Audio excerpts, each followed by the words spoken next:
In this video, we'll compare some of the ratios for Whirlpool and Whole Foods, two firms that are really different animals. Whirlpool, a manufacturer of appliances, and Whole Foods, a grocery chain. And we'll start with the liquidity ratios. Now, and the reason we're doing the comparative is so you can see what some of the differences are that you might expect to see from different types of companies. These are in different industries, but you can also sometimes see these differences in companies that compete with each other. So we're just demonstrating the numbers here. I assume that you've already looked up what all these ratios are, because I'm not going to go over the calculations for them. All right, so the current ratio measures current assets and current liabilities, and we can see here that Whole Foods, or Whirlpool rather, is right around 1, and Whole Foods is much higher than that, right around 1.5 in these later years. Well, going over here and comparing, looking at a balance sheet, what we're looking at is measuring the relationship with the current ratio between current assets here and current liabilities here. So it's a measure of liquidity. We can see that it's about 1-to-1 for Whirlpool, and for Whole Foods it was about 2-to-1 here, and now it is starting to diminish a little bit, but there's still a lot more current assets than there are current liabilities.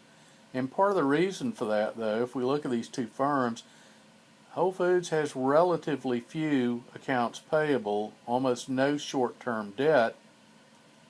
So that's one of the reasons we see a lot of that over here in Whirlpool, is that they actually do have a lot more accounts payable, which is going to bump up their current liabilities. Some of the other differences we see is in the makeup of the current assets, of course. A lot of receivables, a lot of assets here, but still, these are things that turn into $1 over the course of the next year, and these are the things that are paid out as dollars over the course of the year, and that's our measure, one of our measures of liquidity. So having a higher ratio doesn't make you better.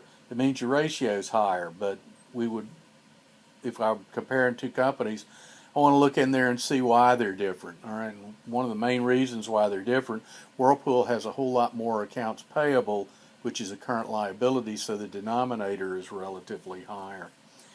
All right, the quick ratio simply subtracts inventory out of the current assets, and so we could see that we're still seeing the same pattern. The cash ratio is taking cash per dollar of liabilities, and Whole Foods has relatively more cash on its balance sheet, so that's why this number seems better.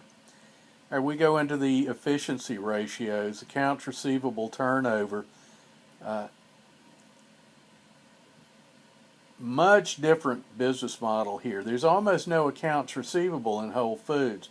If we look at the days sales outstanding, or the days of accounts receivable, there's only about 5 days worth of receivables sitting over here in Whole Foods at any given point in time, but it's 45 days and higher over here for Whirlpool, and that's where they sell something and don't collect cash up front. So we see a real difference in the business model between these two firms.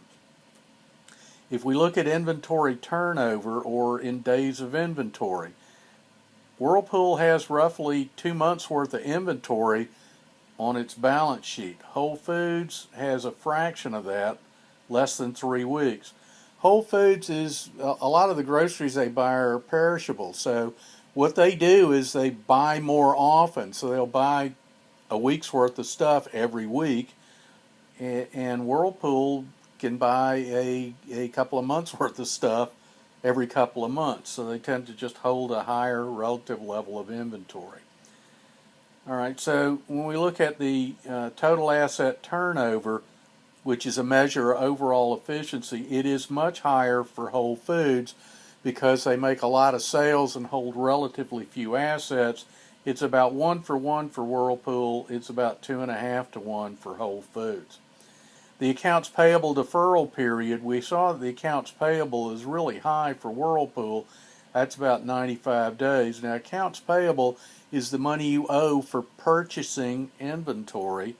All right, so they have, when they purchase inventory, it sits on the shelf for about 55 days, and then after they sell it, it takes another 45 days to get paid. So that's 100 plus days in their operating cycle compared to, which is reduced by accounts payable, where they don't actually have to pay for their inventory for 3 months. And you see it much different over here in Whole Foods, and that's just a reflection of the churn in the inventory. Somebody's delivering stuff over at Whole Foods every day. They don't do that much. They don't churn through their stuff as often over at Whirlpool. All right, so we've looked at liquidity ratios and seen that based on liquidity measures, Whole Foods has higher liquidity ratios than Whirlpool, probably a reflection of the business model. And we've seen that the efficiency, how well they generate assets or generate sales with their assets at Whole Foods is higher, and I think a lot of that has to do with Whole Foods doesn't really have to hold as much inventory and doesn't have any accounts receivable to speak of as compared to our friends over at Whirlpool.